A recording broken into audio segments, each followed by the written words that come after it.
The challenger from Cuba. Is it a dream fulfilled? We know what the controversy is. Porter should have did. I'm here live. I don't know who won yet. Title to hold on to. Well, I'm going to tell you something happened really. When that bell rang, Ugas put his hands up and looked at Porter, and Porter shook his head yes to him. That's real. Well, I often see fighters put their hands up, but I don't see the other guy shake his watch. head. If they have that replay, was he agreeing or was he mocking him? He was agreeing with him, it looked like to me. Well, that would be a stunning upset. Well, we got to see that footage. That little interaction there. All right, well, I mean, Shawn Porter, what are they saying? They were talking to each other. Sportsmanship in his corner for the fight by Yordenis Ugas. Oh. All right, Joe, you saw it firsthand. We're going to try and point it out to the viewers and take a closer look. So the arms go up, and let's see Porter's reaction with referee Jack Reese. Is it a nod? Is it saying yes? We'll find out in a moment. Ooh. Let me mute this. The first half of the fight was the key. Shawn Porter was having issues getting inside. He was lunging a lot, and I was watching it on mute. He was lunging a lot. The question is, who was the ring general? And also, what do the judges favor? You know, remember, judges look at things differently. I got to fix this. This is way too bright. I'm sorry. Let's just pause it right here until it goes back live, and then I can, you know, get it back on a DVR. But anyway, I'm TstreeT Controversy. This is TstreeT Controversy Live. I cover every single major fight live. And frankly, I'm wondering, man, if Shawn Porter is going to keep his belt, or is it going to be – see, I got to be honest with you. I got to go watch the fight again.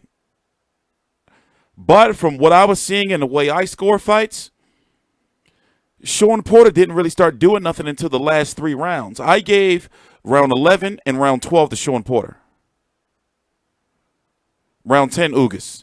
Those last 3 rounds were very, very important. But what were you looking for, and how do you score fights? I'm all for ring generalship and clean, effective punching. But, however, I do understand that jab that was pointed out and that right that almost hit, it did wobble Ugas. Let's see if they're back yet. This is probably going to be a long commercial break. I'm going to let it play in the background until they come back. So, you want to know something that was ironic, too? Did you notice that he had Shawn Porter had a WBC patch on his pants? And then right around the time he started getting a little more aggressive, the patch was off, like it fell off. Shawn Porter had that bad omen yesterday of, missing weight, then having to make weight, and it was a whole big celebration. Yeah! Oh, man. Lost his last fight in Carson, California. Man. This was moments ago, man. post-fight in his corner. The balance of this fight in these last 2 rounds, it was that close. The WBC Welterweight Championship belt on the line. Ugas here to try and take Let's it listen away. in. A show of confidence from him. Let's find out. Jimmy Lennon Jr. is in the ring. Ladies and gentlemen, after 12 rounds of action, we have a split decision. Here are the score totals. Judge at ringside, Steve Morrow, sees the bout 116 to 112 in favor of Shawn Porter.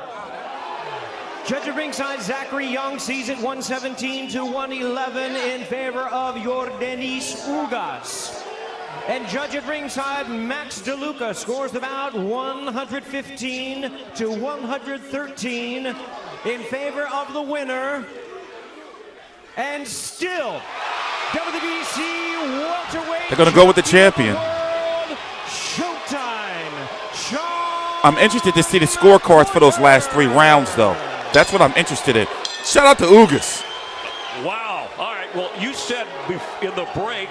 Ugas' stock has risen a lot, though. That Porter wins this and keeps his title. What told you that? Well, it's really how you look towards the judges. If you look like you're jumping around, like you're faster and you're doing something, the votes really come more on your And- side. and- If you're looking like you're like waiting all the time and not really pushing the action, Ugas. it makes it look like you're losing. And Joe, in my you eyes. pointed out early the optics are part of it, even though you probably thought the other way. You thought Ugas. But also some judges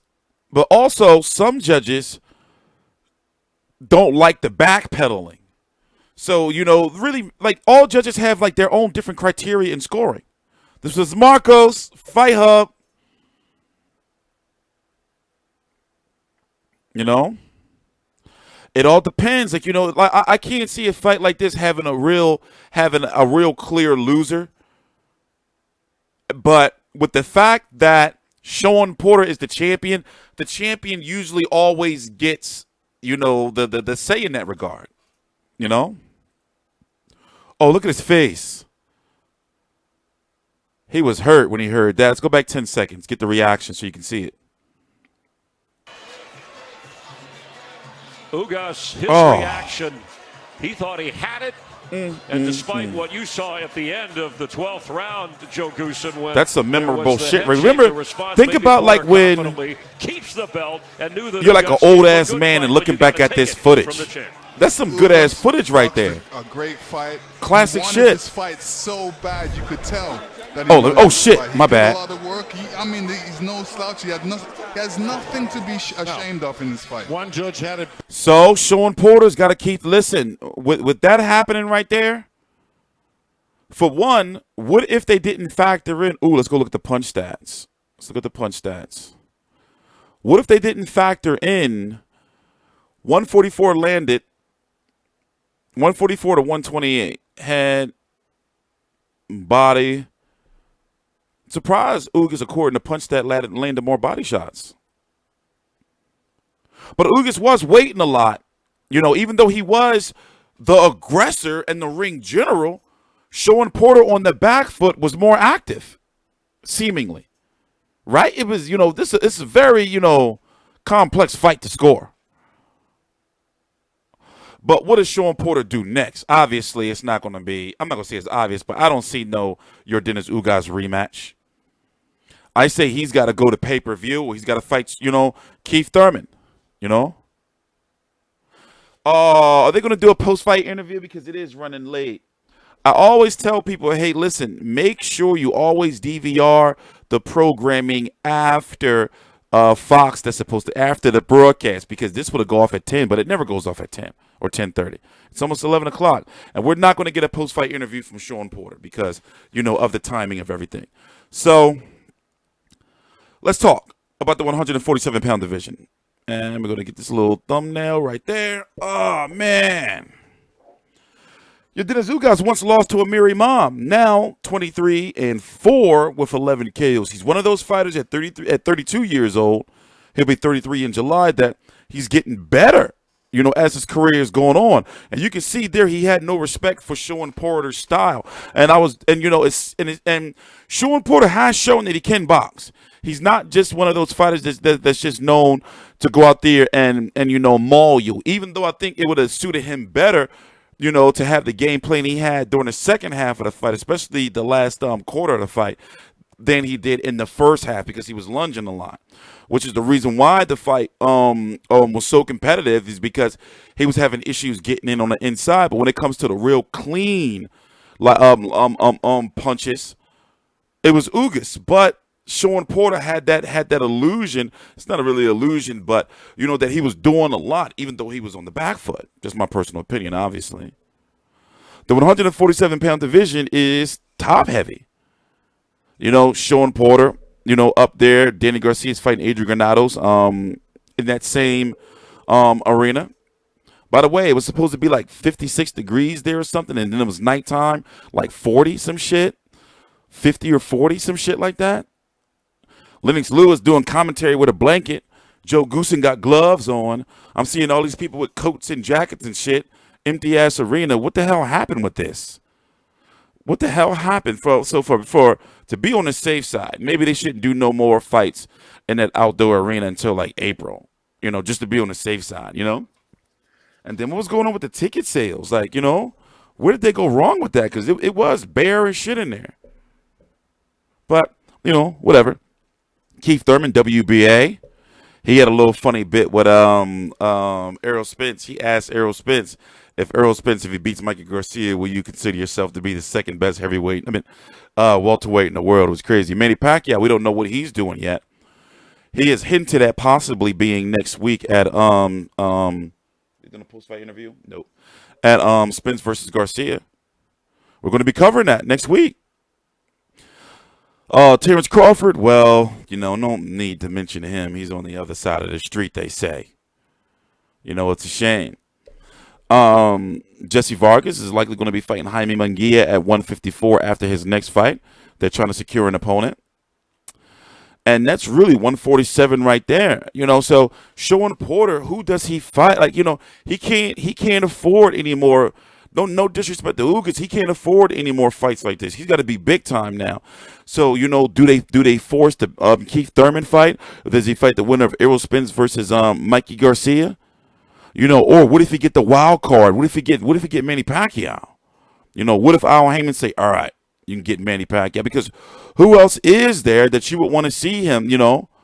He's already fought Adrian Broner, Andre Berto.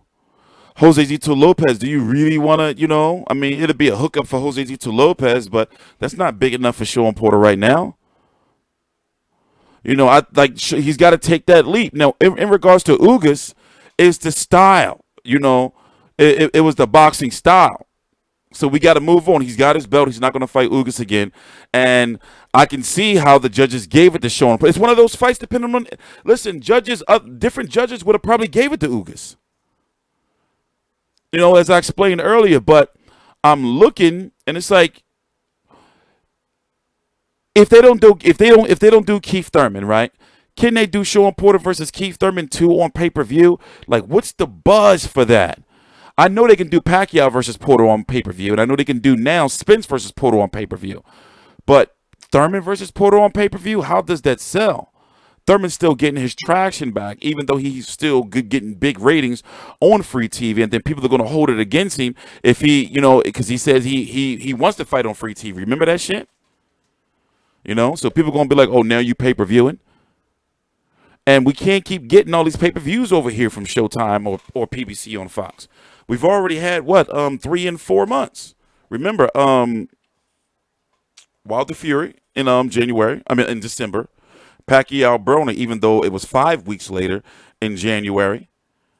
And then Spence Garcia in March. And then, of course, even though it's not under the same banner, we're going to be getting Crawford versus Khan in April.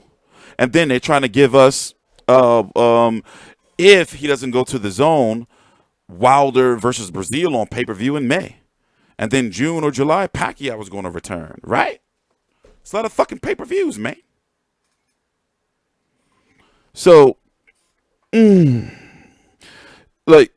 appease the fans, unless, let's see, somebody moves up from 140, who could it be? I don't see nobody can move up to 140.